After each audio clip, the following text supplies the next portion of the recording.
안녕하세요. DJ 라니입니다. 오늘의 사연 시작해 보겠습니다. 사람이라면 누구나 내 뿌리에 대한 궁금증을 가지고 있는 건 당연하다고 생각해요. 보통은 자아가 생길 무렵 부모를 통해 내 뿌리가 누구이고 나는 누구의 자녀인지 알게 되니 이런 궁금증을 가질 필요가 없기는 하지만 말이죠. 하지만 저의 경우는 조금 달랐어요. 아주 어린 시절 나라는 존재에 대해 인지를 하게 된 순간부터 세상엔 온전히 저 혼자였고, 그렇기 때문에 내가 어디서 왔고 내 부모는 도대체 누구인지 알 수 없었기도 했죠. 하지만 막상 그 뿌리를 제대로 알고 나니 막연하게 생각만 했던 후련함은 아니라는 걸 깨닫긴 했네요. 적어도 내 삶에서 내 뿌리가 어떤 영향도 주지 않는다는 걸 이렇게 제대로 느낄 수 있음을 미리 알았다면 그렇게 애타게 나를 찾으려는 노력 따윈 하지 않았을지도 모르는데 말이죠. 안녕하세요. 저는 지방 거점 도시에서 꽤 유명하다고 하는 대학병원에서 근무를 하고 있는 32살 여자입니다. 누구라도 제 직업을 듣고 나면 이미 엄청나게 엘리트 코스를 밟고 고생이라는 건 단 한 번도 하지 않은 채 오직 공부에만 매진을 하며 살았을 것 같다는 느낌을 지우지 못할 것이라는 거 충분히 이해해요. 하지만 그런 제 직업과 인자하고 여유로운 의사가운 안에는 엄청나게 스펙타클한 인생 스토리가 숨어 있어요. 제가 제 인생을 개척하고 열심히 노력을 해서 지금의 자리까지 올 수 있었던 이유는 어디까지나 온전히 저만의 죽기 살기의 노력 때문이라고 할 수 있어요. 이 세상엔 저를 지켜줄 사람은 아무도 없고 세상이 혼자 버려졌다는 사실을 이미 너무 잘 알고 있었기 때문에 반드시 살아내야 한다는 의지가 결국 이런 저를 만들어낸 동기라고 할 수 있기도 하고요. 제 이야기를 좀 더 해보자면 저는 올해 드디어 인턴 생활을 모두 다 정리하고 레지던트도 무사히 마무리한 후에 전공의로 접어들고 있는 시점의 의사예요. 이제 전공의 시험에 합격의 기쁨은 얻었고 앞으로 내 전공에 대해 좀 더 열심히 공부를 해야 할 시기에 접어들었음에도 불구하고 제 인생에서 매우 큰 사건으로 인해서 정말 파란만장한 삶을 살고 있다고 해도 과언은 아닌 상황이죠. 먼저 제 어린 시절의 이야기부터 해보자면 저는 고아원에서 자라 부모가 누구인지도 모른 채 자란 아이였어요. 태어나 나라는 사람을 인지하게 되고 학교를 다니면서 다른 친구들은 나와는 다른 가족의 형태를 가지고 살아간다는 걸 이해하는 나이가 되고부터 저는 누가 알려주지 않았지만 자연스럽게 주변의 사람들과는 다르고 부모가 없다는 걸 알 수 있었어요. 사실 고아원에서 함께 자라는 주변 친구들 그리고 가족이라고 불리는 아이들과 함께 지내면서 그 아이들만 보더라도 이미 부모가 없다는 걸 인지하긴 쉬웠죠. 흔히 부모 없는 아이라는 말을 들으며 자라는 고아원 친구들은 그로 인해서 늘 사회적인 약자가 되어 있었고 그로 인해 방황을 하는 경우도 많았어요. 단순히 미래 계획은 전혀 하지 않은 채 사고를 치면서 내가 상처를 받고 힘들게 지내고 있다는 걸 엇나가는 태도를 통해서 보여주기 바빴죠. 하지만 전 그런 아이들과 어릴 적부터 생각 자체가 달랐어요. 그래서 고아원 선생님은 늘 저를 특별하게 생각해 주셨고 또 고아원에서 우등생 그리고 고아원의 자랑처럼 저를 대하는 건 일상이기도 했고요. 지은아, 너는 우리 고아원의 자랑이야. 늘 공부도 열심히 하고 속 한번 썩이지 않고 착하게 지내줘서 선생님들이 얼마나 자랑스럽고 고마운지 모르겠어. 이번 행사에서도 우등생으로 네가 고아원 생활과 후원자분들에게 감사한 마음을 전하는 발표를 하는 걸로 하자. 할 수 있겠지? 선생님은 늘 외부 후원을 하시는 분들의 행사나 아이들이 참여를 해야 할 활동이 있으면 어떤 고민도 하지 않고 저를 먼저 추천할 정도로 저는 고아원에서 엘리트였어요. 언제까지 이곳에서 제가 살 수 없다는 건 이미 잘 알고 있었고, 성인이 되면, 자립청년이 되면 누구의 도움도 없이 각박한 세상에 혼자 내보내줘야 해. 그러니 내가 제일 잘하는 공부 열심히 하고 착하게 지내자. 그럼 될 거야.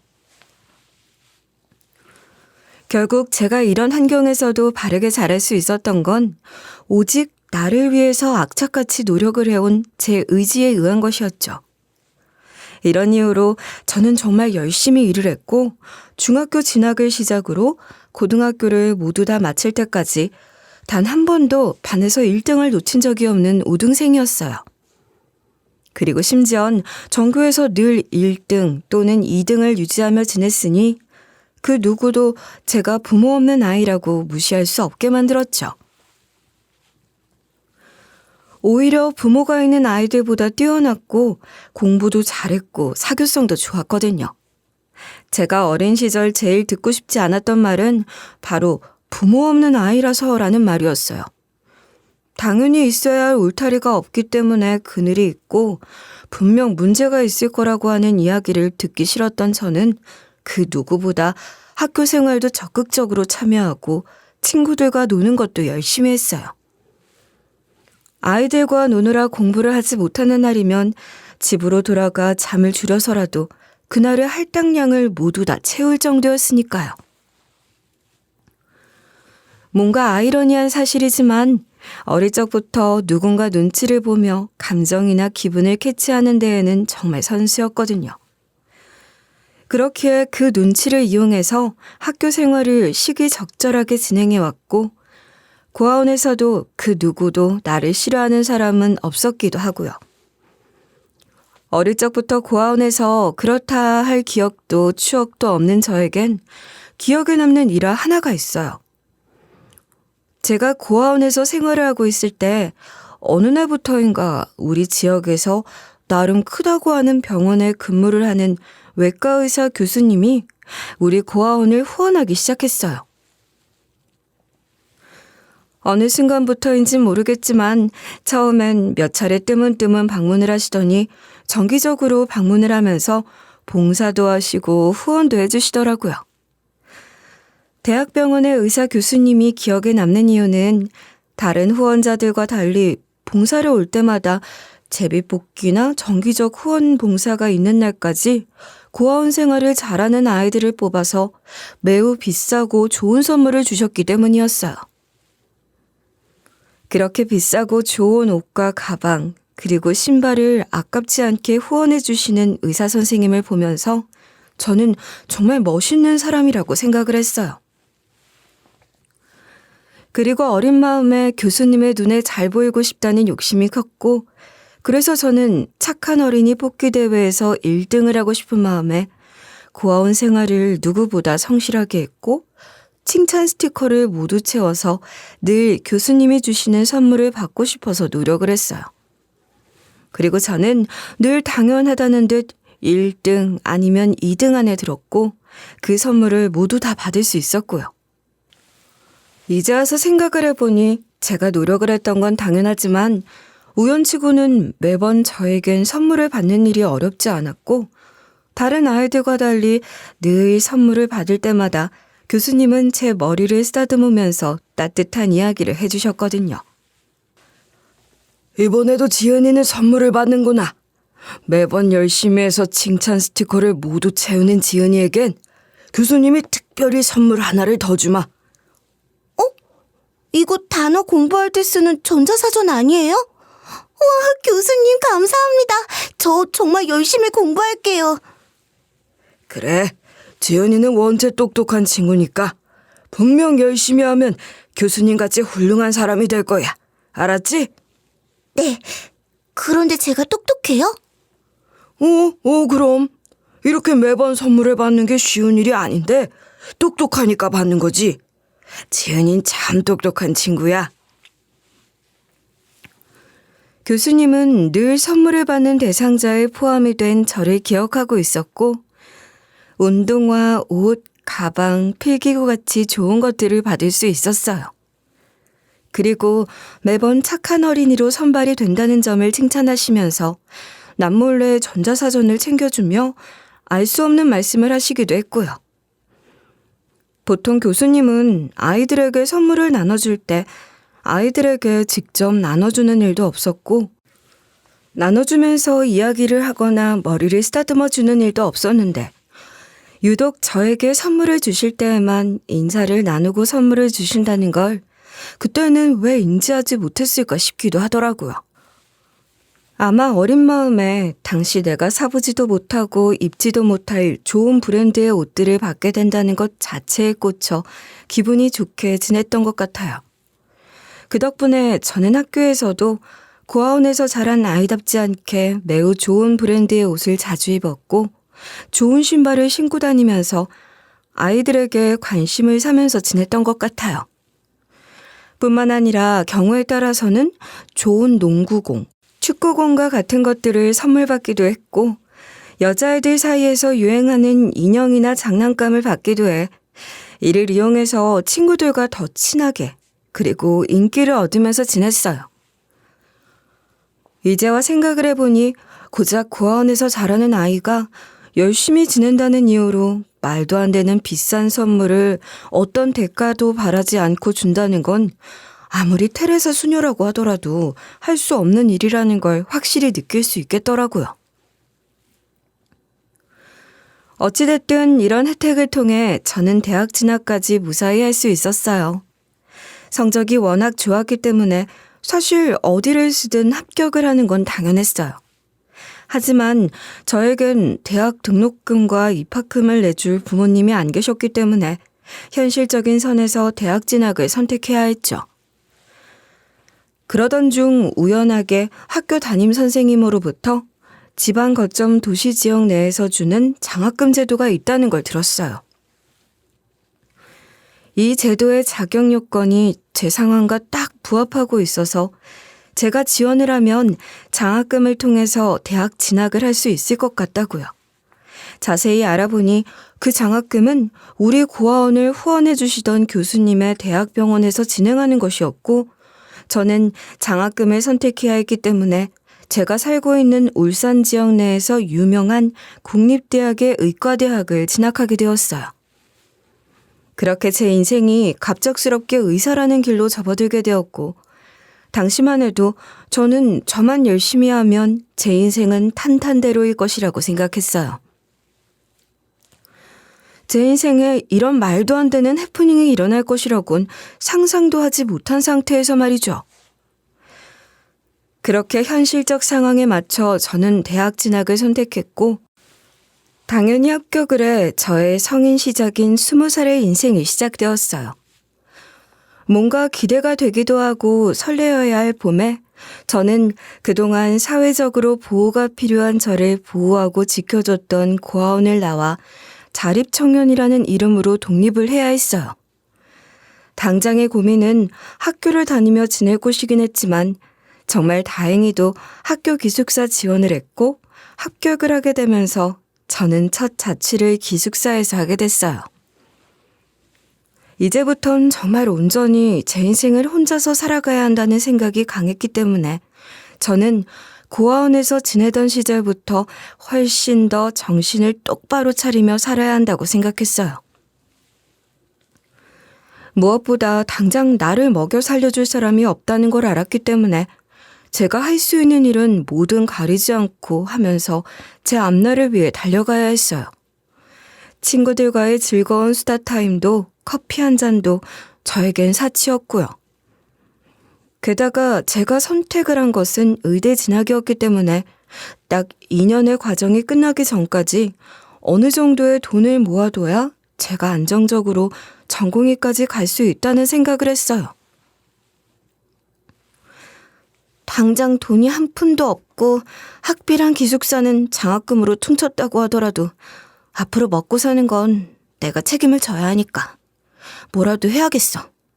일도 하고 공부도 하고 뭐라도 해야 해. 힘내자 이지은.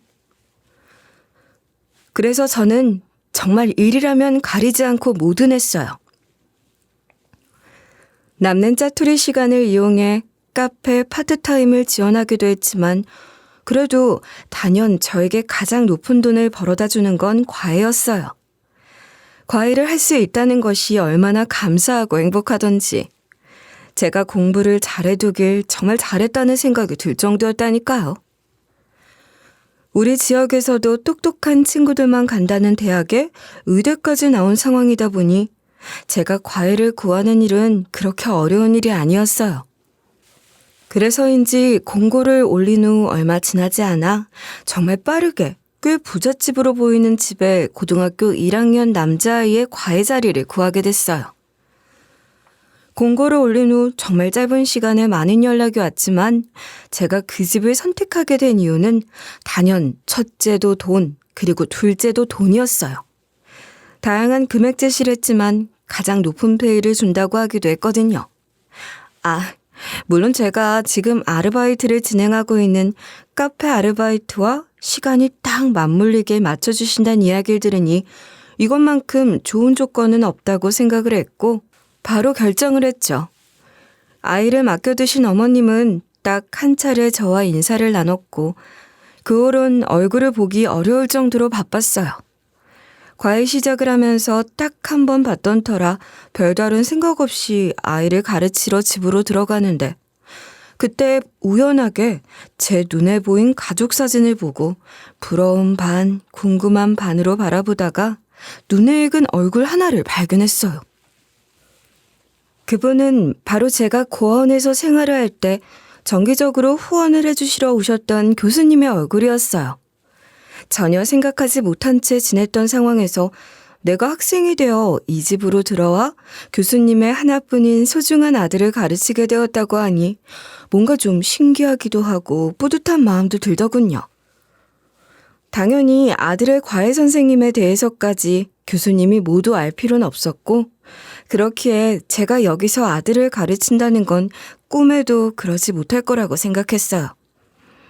그래도 저는 교수님 후원 덕분에 이렇게 그늘지지 않고 행복하게 자랄 수 있었다는 생각을 하게 되면서 그동안은 갚지 못했던 은혜를 이렇게라도 갚아야겠다고 생각을 하며 정말 열심히 가르쳤죠. 과외를 하려고 방문을 한 첫날 아이와 만난 저는 한눈에 알 수 있었어요. 이 아이가 정말 착하고 나와 잘 맞을 것 같다는 생각을요. 그 이유는 방문을 들어서 아이를 마주했을 때 알 수 있었어요. 선생님? 안녕하세요. 처음 뵙겠습니다. 저는 앞으로 배우게 될 박기준이라고 해요. 안녕. 나는 이지은이라고 해. 의대 목표로 한댔지. 내가 앞으로 제대로 가르쳐 줄 테니까 우리 잘해보자. 네. 선생님 오신다고 해서 제가 미리 다과 좀 준비해놨는데 저 테스트 볼 동안 좀 드시고 계세요. 어머, 이런 걸 다. 고마워. 너 정말 세심하구나. 저도 우리 집에 오랜만에 누가 온다니까 좀 들뜨고 반갑더라고요. 그리고 선생님한테 과외는 제가 받고 싶다고 했어요. 제가 무조건 선생님이어야 한다고 했어요. 나를? 날 모르면서 왜 나한테 배우겠다고 했어? 쌤, 느낌에 있잖아요. 선생님 보고 이 쌤이면 지루해 하지 않고 할 자신 있겠다 싶었다니까요. 뭐? 너 재밌는 애구나? 어디 실력도 재밌는지 한번 보자. 책 펴봐. 이미 나를 선택한 듯 반겨주는 아이를 보면서 기분이 나쁘지 않았고 그렇게 아이와 친분을 쌓으면서 일회성으로 끝날 줄 알았던 과외가 꾸준하게 이어지게 되었어요. 시간이 어떻게 흘렀는지 모르겠지만 어느덧 저는 학생이 고3이 되고 수능까지 볼 시기까지 과외를 하고 있더라고요. 내가 가르친 보람처럼 아이는 참 총명하고 똑똑했어요. 아마 제가 아니라 어떤 선생님과 수업을 한다고 하더라도 분명 빛을 발할 아이였죠.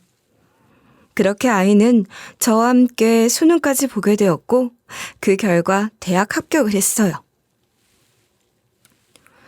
합격자가 나온 순간 저에게 전화를 해 소식을 알리는 학생을 보니 내일처럼 내가 부모가 된 것처럼 기분이 날아갈 것 같이 좋더라고요. 쌤, 저 합격이에요. 저도 선생님 후배가 될 수 있어요. 뭐? 합격했어? 세상에, 너는 될 줄 알았어. 축하해. 이제 후배라고 해야 하나? 뭔가 신기하죠? 제가 선생님 제자가 아니라 후배가 된다뇨. 그러게. 너랑 나랑 뭐 있나 보다. 가르치던 학생이 우리 학교에 들어와서 내 후배가 되다니. 이제 앞으로 학교에서 보겠네. 앞으로 저랑 친하게 지내주셔야 해요. 아셨죠? 그럼 당연하지. 그럼 너 합격한 덕으로 한턱 쏴라. 아이, 쌤, 당연하죠. 뭐 드실래요? 떡볶이? 피자? 말만 하세요. 상황이 이렇게 흐르니 어쩌면 이 집안 사람들과 내 인연은 생각보다 깊을지 모르고 저에겐 분명 긍정적인 영향을 주는 사람들이라고 생각했던 것 같아요. 제자의 대학 입학과 동시에 이제는 학교에서 나름대로 가장 친하게 지내는 학교 후배가 되었고 동시에 둘도 없는 친구가 되면서 가까운 사이로 지냈어요. 그리고 우리는 서로가 서로에게 가장 솔직한 존재가 되었고요. 함께 술을 한잔하면서 언젠가 저에 대한 솔직한 이야기를 들려줄 정도였으니까요. 사실 나는 부모님이 안 계셔. 고아원에서 자랐고. 남들보다 나은 삶은 아니더라도 비슷하긴 살고 싶어서 진짜 악착같이 공부했고 그래서 지금 여기까지 온 거야. 알고 보면 나란 사람의 과거는 참 구리지. 에? 누나, 나는 오히려 누나가 그런 사람이라고 하니 더 대단해 보이는데? 나처럼 온실 속 화초로 편하게 공부만 한 것도 아니고 누나 인생을 위해 이렇게 노력을 한 건데 구리긴 뭐가 구려. 오히려 내가 반성해야지. 그래? 솔직히 나는 네 인생이 부럽기도 했거든. 나는 왜 그렇게 태어나지 못했을까 싶기도 하고. 그런데도 밝은 너를 보면서 또 위로가 되기도 하고. 내가 참 바보 같은 생각을 했지. 그래도 나한텐 넌 참 소중한 인연인 것 같아. 근데 난 좀 감동인데? 누나가 이렇게까지 나를 생각해주는지 몰랐거든. 근데 누나, 나는 누나 존경해. 내 롤모델이 누구냐고 하면 나는 당연히 누나야. 알지? 솔직하게 내 삶을 털어놓은 사람도 처음이었고 그런 이야기를 듣고 공감을 해주면서 진심으로 인정을 해주는 경험도 처음이었기에 저도 알 수가 없는 뜨거운 감정들이 몰려오더라고요. 사실 나는 교수님으로 생활하시는 아버지 그리고 그런 아버지 내조에 여념이 없는 어머니 밑에서 그냥 의무처럼 키워졌기 때문에 가족의 사랑 이런 건 잘 몰라. 근데 그게 부모님이 나를 사랑하는 방식이셨겠지. 솔직히 다 의사 되고 싶지도 않아. 근데 그냥 그래야 한다고 하니까 또 누나가 있으니 여기까지 왔지. 너는 마냥 행복하게 지내는 줄로만 알았는데 이런 속사정이 있고 나름의 상처가 있다는 건 전혀 몰랐어. 나는 나만 제일 힘들고 불쌍한 사람이라고 생각해왔는데 반성되네. 후배 역시 제 고백에 진심 어린 속마음을 이야기해줬어요. 의대를 오게 된 이후에 제가 꽤 많은 비중을 차지했다고 하니 오히려 고맙기도 하고 마음이 참 이상하더라고요. 저에게도 가족처럼 느낄 수 있는 좋은 인연이 생긴 것 같아 너무 행복했어요. 그러던 중 고아원에 대한 이야기까지 하게 되었는데 제 이야기를 들은 후배의 태도가 조금 이상하더라고요. 나 고아원에 있을 때 너네 아버지가 늘 후원 오셨었다? 맨날 좋은 옷, 신발, 필기구 같은 거 덕분에 많이 받았어. 항상 감사했지. 우리 아버지가? 혹시 누나 고아원이 어딘지 물어봐도 돼? 응? 나 체운보육원. 혹시 아는 곳이야? 어? 아니 궁금해서. 이제 나 집에 가야겠다. 누나 다음에 봐. 조금은 당황한 듯한 애매한 표정으로 나를 바라보다가 급하게 대화를 수습하듯 정리를 하듯 자리를 마무리하더라고요. 아무렇지도 않게 이야기를 나누던 중 아버지의 후원 사실을 이야기하고 고아원 이름을 듣자마자 난색을 표하는 모습이 좀 이상하긴 했지만 기분 탓이겠거니 하면서 가볍게 넘기긴 했어요.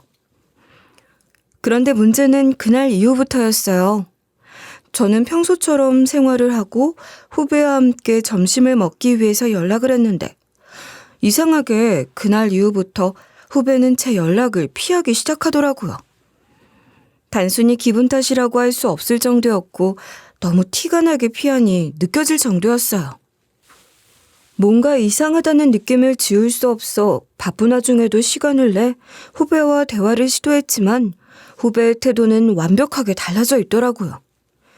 언제부터 우리가 서로에게 의지를 하고 친하게 지냈냐는 듯 완전 다른 태도를 보이면서 기분이 상하게 이야기하더라고요. 우석아, 바빠? 오늘 점심 같이 먹자. 누나, 내가 맨날 누나랑 점심 같이 먹으려고 대기하는 사람이야? 나 바빠. 혼자서 먹어. 그리고 앞으론 이렇게 시덥지 않은 일로 찾지 말아줘.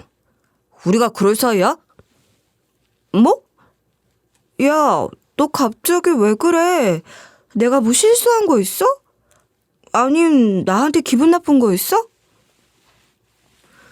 우리가 무슨 사이라고 내가 누나한테 기분이 나쁘고 실수를 해. 누나 참 이상하다. 어? 야, 너 어떻게 말을 그렇게 하냐? 내가 틀린 말 했어? 나 지금 바빠. 그리고 누나도 이제 본과 시작이면 바쁘지 않아? 한가해보이네. 안 급한가 봐? 야, 너 말 다 했어? 그래, 내가 사람을 잘못 봤나 보네. 불편하면 미안하다. 앞으론 그럴 일 없을 거야. 그래, 이제라도 눈치챘으면 다행이고. 나는 어디까지나 누나한테 돈을 주고 배운 학생이고 누나는 나한테 돈 받고 지식을 팔았던 사람이잖아. 우린 급이 다르지. 그러니까 다시는 연락하지 마. 너 끝까지 말을 그렇게 해야겠어? 내가 정말 사람 잘못 본 것 같다. 나도 앞으로 너한테 연락할 일 없어. 잘 지내. 후배의 완전히 달라진 태도로 이미 사람들에게 늘 실망을 하는 것이 일상이었던 저는 빠르게 후배와의 관계도 정리를 했어요. 제 삶에 그런 사람이 있을 리 없는데 제가 바보 같았죠. 그렇게 저는 후배와의 관계도 정리한 후 정말 바쁘게 지냈어요. 누구보다 독하게 잘 해낼 수 있는 자신은 있었기 때문에 대학 생활을 누구보다 잘 해냈고 그리고 그 과정에서 단 한 번도 꽈탑을 놓치지 않을 만큼 열심히 했어요. 저는 누구보다 성공을 해야 할 이유가 많기도 했으니까요. 고아원에서 지낼 때만 하더라도 그 누구도 제가 장학금을 받아 의대 진학을 하고 인턴을 지나 결국엔 전공의 시험까지 합격하게 될 거라고 생각하지 못했을 거예요. 하지만 저는 제 나름의 인생 계획이 분명했고 그렇기에 이 모든 것들이 다 자연스럽게 이루어진 건 아니라는 걸 매우 잘 알고 있었어요. 아무리 똑똑하고 공부를 잘해도 제 스스로 무언가를 이룰 수 없었던 어린 시절과 달리 이제는 제 능력만으로 여기까지 올라왔고 인생은 탄탄대로에 놓인 것이 분명하다고 생각했죠. 그렇게 대학병원에서 인턴 생활을 하며 바쁘게 지냈어요. 그러던 중 하루는 지도 교수님의 심부름으로 병원장실에 들어가 회의 진행에 따른 회의록 작성을 해야 하는 일이 있었어요. 사실 일개 인턴인 제가 병원장님실을 들어가게 될 기회가 전혀 흔하지 않았기 때문에 신기한 마음으로 병원장실에 들어가 회의를 진행하시는 교수님들을 보면서 이것저것 구경을 하고 있었죠. 물론 제 업무인 회의록 역시 열심히 작성을 하면서요. 병원장님실은 생각보다 넓었고 아늑하더라고요. 저도 언젠간 열심히 공부를 하고 교수까지 된 이후에 이런 방에서 멋지게 살고 싶다는 생각을 하면서 여기저기를 둘러봤어요.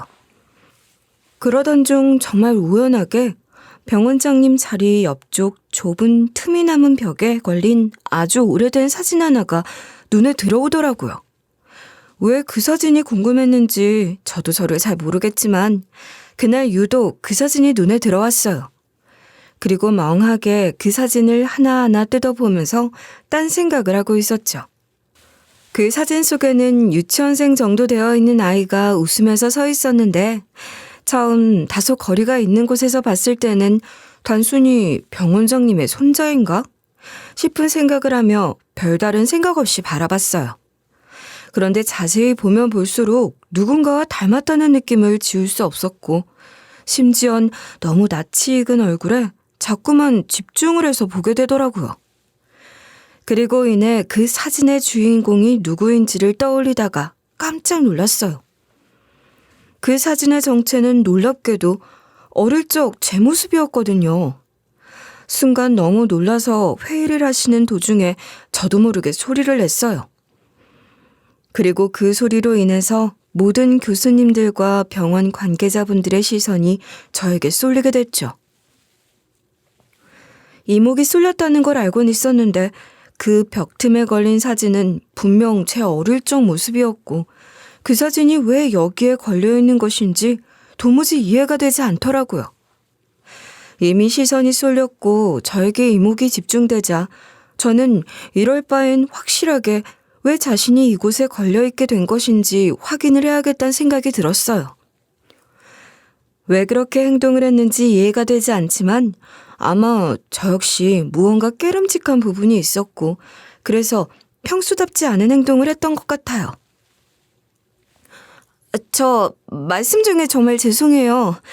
그런데 혹시 저 사진은 제 어릴 적 사진인데 왜 저 사진이 여기 걸려있나요? 뜬금없는 사진을 가리키며 회의와 전혀 관련 없는 질문을 하니 분명 한 소리 듣겠구나 싶은 생각을 했는데 이상하게 제 발언 이후에 그 공간의 분위기가 참 이상하게 흐르더라고요. 마치 다들 어떤 비밀을 알고 있는 듯한 뉘앙스를 풍기면서 분위기는 아주 빠르게 고요해졌죠. 제가 질문을 한 순간 그 공간의 분위기에 저는 숨이 턱 막혔어요. 그리고 그 방에 있던 사람들의 얼굴이 모두 다 저를 바라보다가 굳어지더니 결국 제 발언 하나로 병원 전체가 소란에 휩싸이게 되었어요. 그리고 그날 저는 제가 전혀 모르고 살았던 제 과거가 이런 식으로 어이없게 모두 다 드러나는 걸 직관하게 됐죠. 제가 제 사진에 대해 직접적으로 게다가 공적인 자리에서 물을 수밖에 없었던 이유는 제가 고아원에 입소했을 때 사진으로 남겨있던 제 옷과 머리 스타일이 똑같았기 때문이었어요. 그리고 무엇보다 입소를 하던 당시 기록을 위해 찍은 사진에 옷차림새를 한 제 사진이 뜬금없이 왜 병원장님 방에 걸려있는 것인지 도무지 이해가 되지 않았기도 했거든요. 게다가 처음엔 별로 심각하게 생각하지 않고 던진 이야기에 일동 얼음이 되고 표정까지 굳어버리는 상황이 오니 뭔가 더 이상하다고 생각했어요.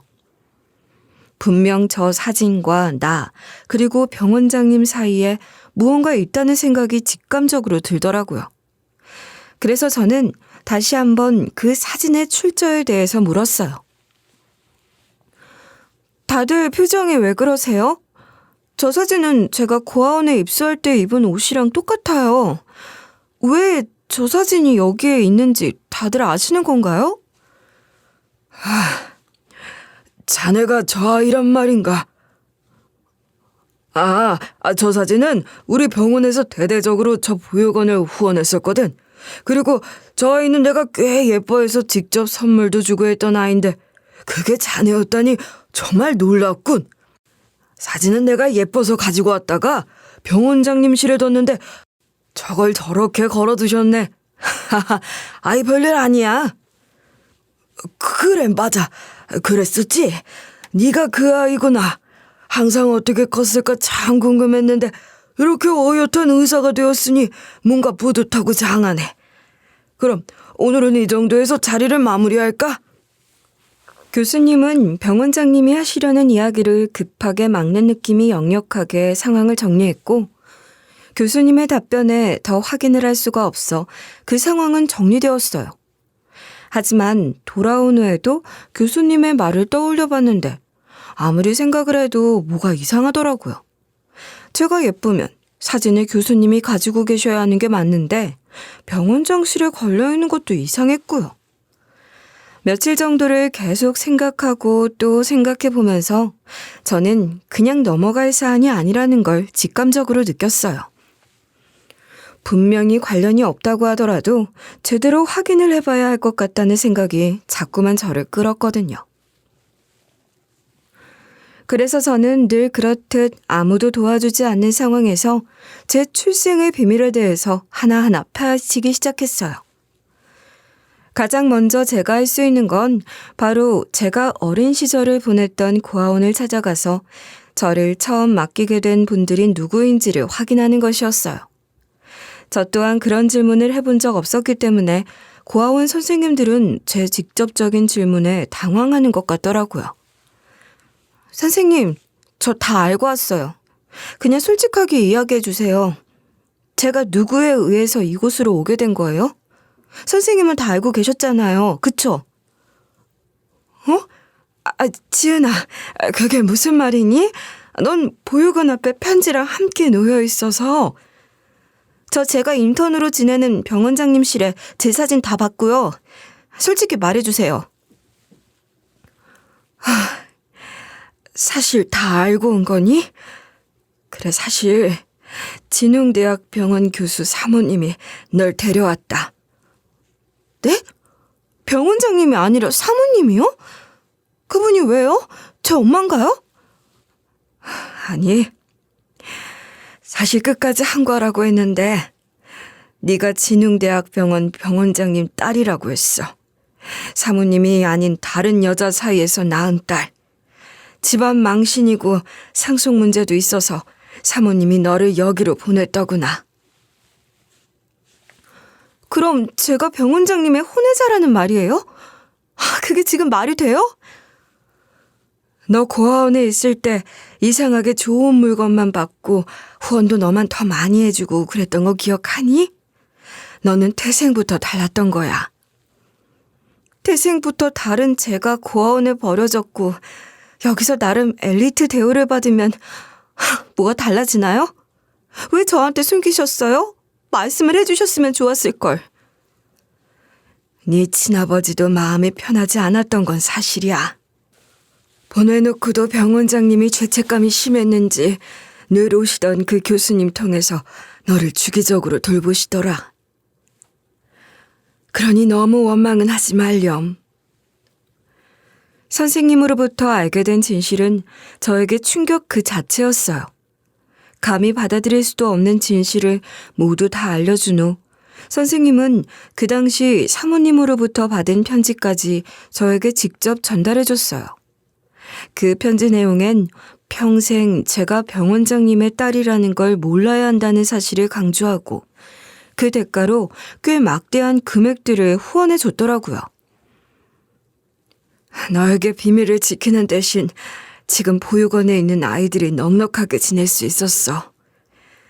이 사실을 내가 말한 게 알려지면 우리 보육원도 위험해지면 어쩌니?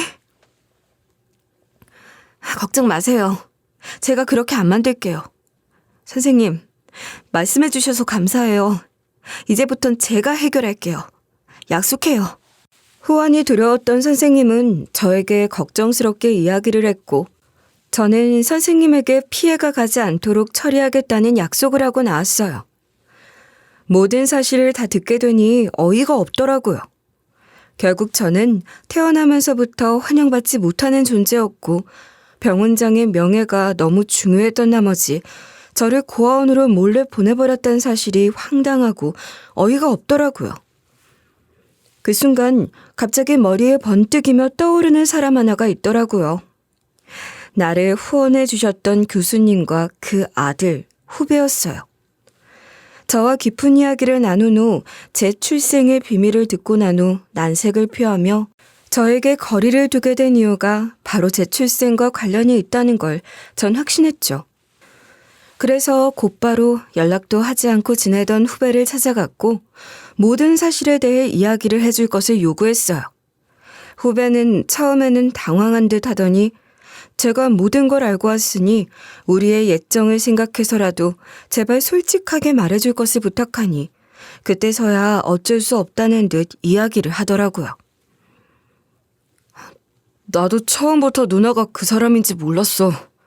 어린 시절 어머니 아버지가 우연하게 나누는 대화를 들었고 크면선 이 일이 얼마나 큰일인지 인지하게 됐어.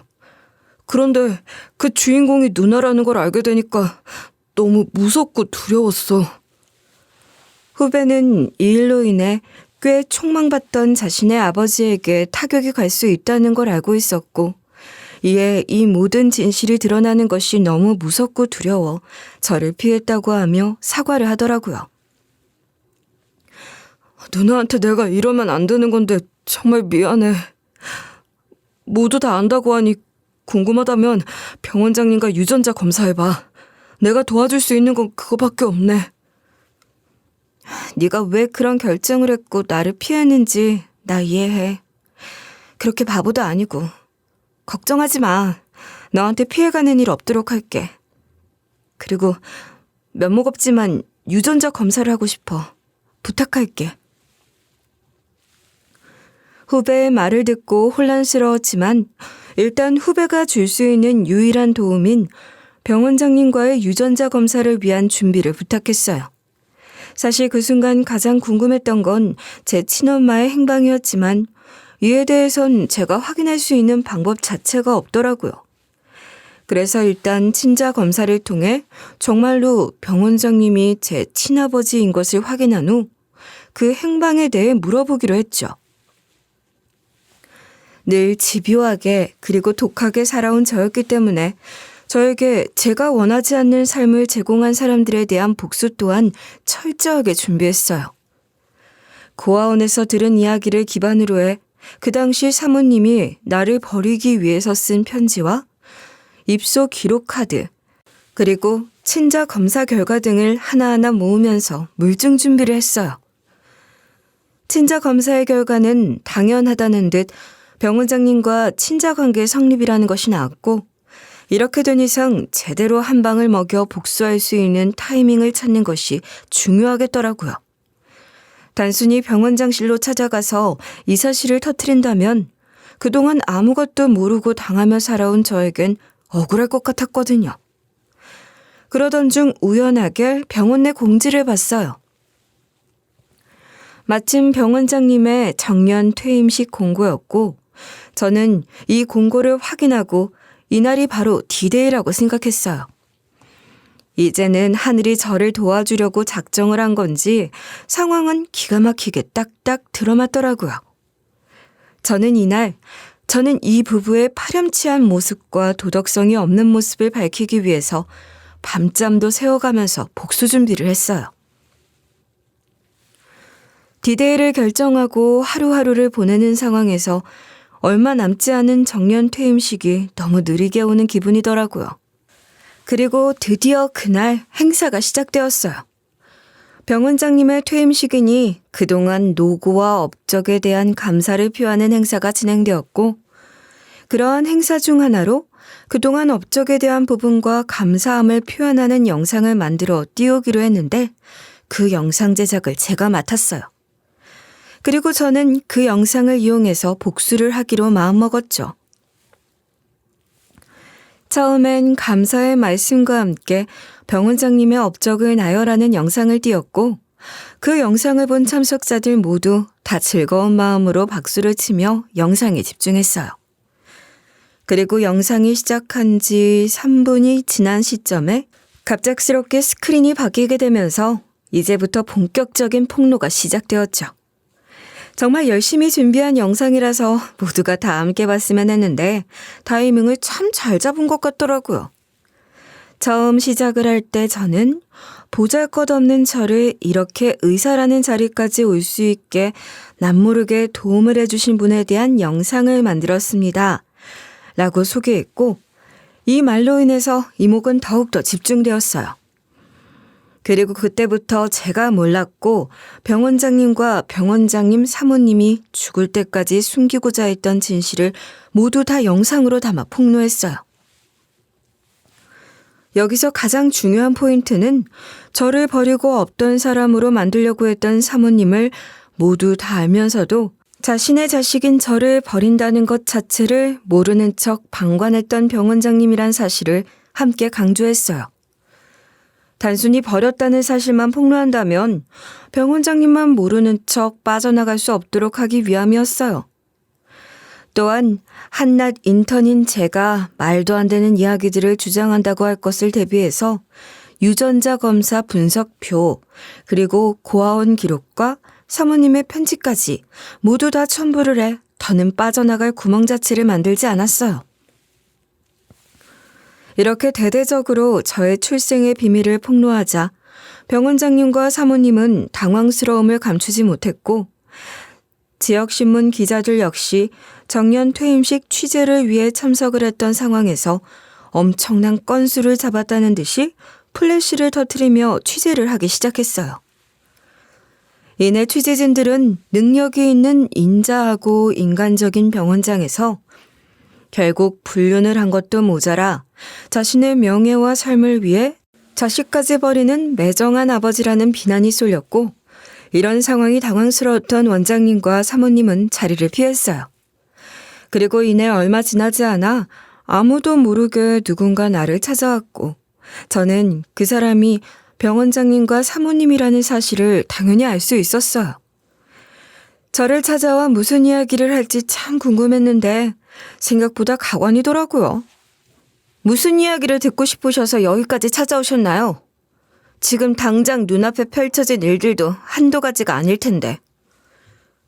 도대체 그런 엄청난 일에 모든 사람들이 있는 곳에서 이야기를 한 이유가 뭐야? 이제 와서 내 자식 노릇이라도 하고 싶다는 거냐? 뭐라고요? 착각도 대단하시네. 그 자식 자리 준다고 해도 안 받아요. 사람을 뭘로 보는 거야? 나는 당신이랑 다르게 도덕적이고 상식적으로 살았어. 너 자꾸 나를 나쁜 사람 취급하는데 난 그 상황에서 내가 할 수 있는 건 다 했어. 너를 보호하고 어떻게 해서든 잘 지내는 것뿐이었다. 나를 보호했다고요? 그래서 자식이라는 것도 숨기고 그렇게 사모님이 저를 버리는 걸 방관하고 일말의 죄책감이란 이유로 이것저것 사주며 키우셨나요? 그게 겨우 부모가 해야 할 역할이라고 생각하셨나 보죠? 네가 뭐라고 해도 알 수 없지만 나는 그 당시 내가 할 수 있는 역할을 전부 다 했을 뿐이야. 내가 너를 얼마나 기억하고 싶었으면 병원장실에 네 사진을 걸어뒀겠니? 그 알량한 죄책감 때문에 결국 제가 모든 걸 알게 됐죠. 왜 버렸는지, 그럴 수밖에 없었는지 같은 이야기는 궁금하지도 않아요. 제 친엄마는 어떻게 하신 거죠? 네 엄마는 이 병원 간호사였어. 한순간 실수로 네가 태어났고 너를 지우길 바랬지만 결국 시기를 놓쳐 낳게 되었다. 그럼 본처가 버젓이 살아있는데 바람을 피운 네 엄마는 뭐 잘했다는 거니? 내가 네 엄마에게 한국 떠나라고 했다. 안 떠나면 너조차 똑바로 할 수 없게 만들겠다고 하니 순순히 떠나더구나. 그럼 지금 우리 엄마가 어디서 어떻게 살고 있는데요? 그건 나한테 물을 일이 아니지. 네 엄마가 제 발로 떠났고 나는 너를 포기한 조건으로 충분하게 보상도 했어. 이렇게 본데 없이 행동할 일이 아니었단 말이야. 병 원장님과 사모님에게 진심 어린 사과를 해줄 거라는 기대 자체를 하진 않았지만 생각한 것 이상으로 당당한 태도로 오히려 내 행동에 대해 문제를 삼으려는 모습을 보니 황당하고 어이가 없더라고요. 두 사람의 이야기를 들으니 이렇게 된 이상 제대로 된 복수를 해줘야겠다는 생각이 들었어요. 조금의 자비도 필요 없는 잔인하고 나쁜 사람이니 내가 받은 고통만큼 당연히 당해야 한다고 생각했어요. 저는 더 드릴 말씀도 없어요. 그리고 본인들이 젊은 시절 벌인 일 직접 책임지시면서 수습을 하시길 바랄게요. 내가 그런 소리나 듣자고 여기 온 줄 아니? 이 상황 똑바로 정리해. 그렇지 않으면 너도 네 엄마처럼 한국에서 편하게 살 수 없게 만들어줄게. 의사?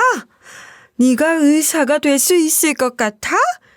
그것도 쉽지 않게 될 테니 똑바로 생각해. 알았어? 세상이 이렇게 변했는데 여전히 쌍팔년도식 협박을 하시는 거 보니 정말 우습네요. 적어도 저는 우리 엄마처럼 당하고만 있진 않을 겁니다. 물론 저는 잃을 게 없으니까 무섭지도 않고요. 어디 끝까지 누가 이기는지 해보자고요. 얘 진짜 웃기는 애네. 이제 아버지라고 하니 그 돈이 탐이 났니? 그럼 조용히 이야기를 하면 얼마는 챙겨줬을 텐데 이렇게까지 일을 크게 만들어? 저는 당신들처럼 잃을 것이 전혀 없는 사람이라서 그런 협박도 무섭지 않고 우습기만 하네요. 파렴치하고 인간이길 포기란 행동들이 치가 떨리고 그렇기에 벌을 받길 바랄 뿐이에요. 이제 당신들도 뿌린 대로 걷어봐.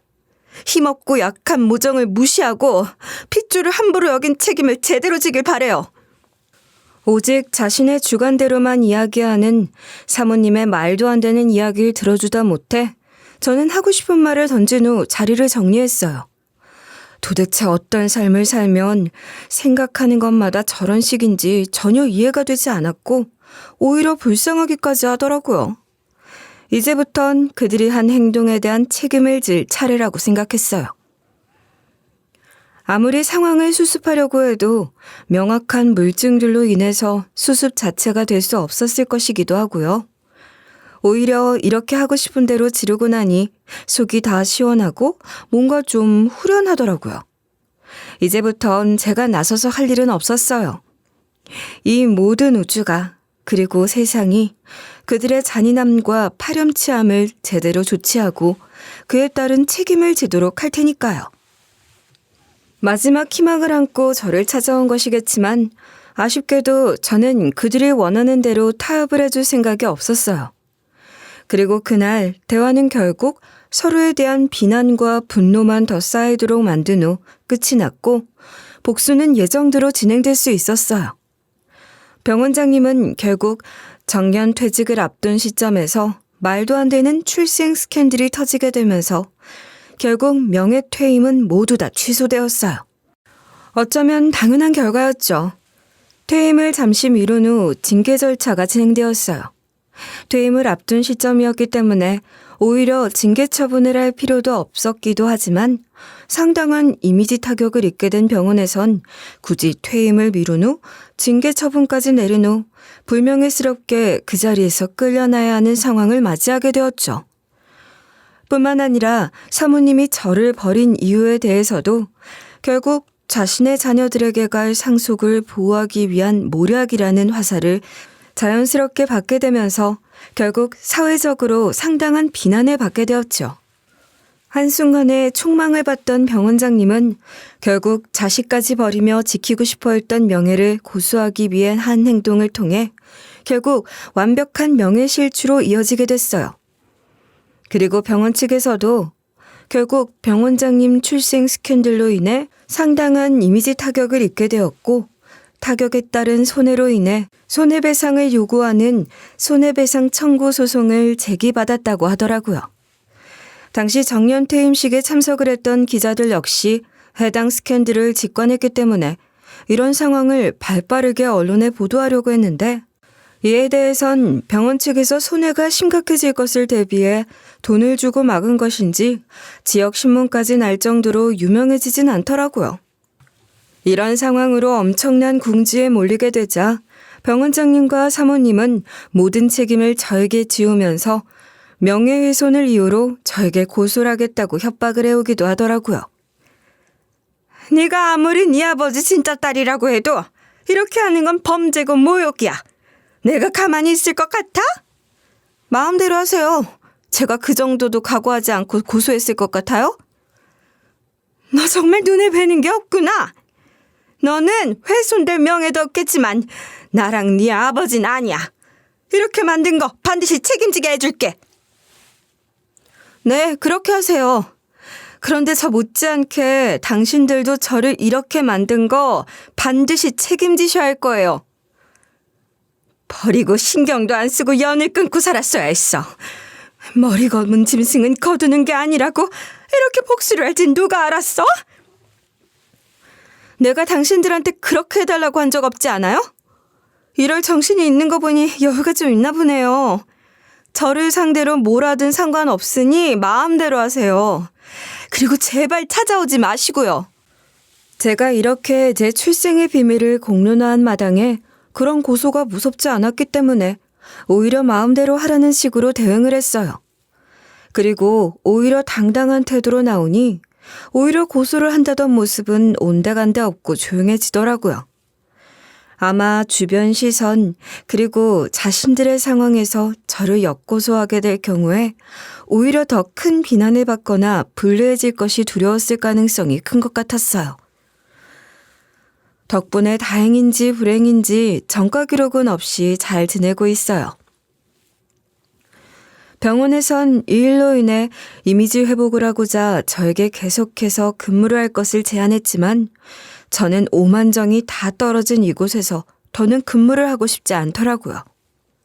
그래서 인턴 생활이 모두 다 정리가 된 후에 다른 곳으로 병원을 옮기게 되었어요.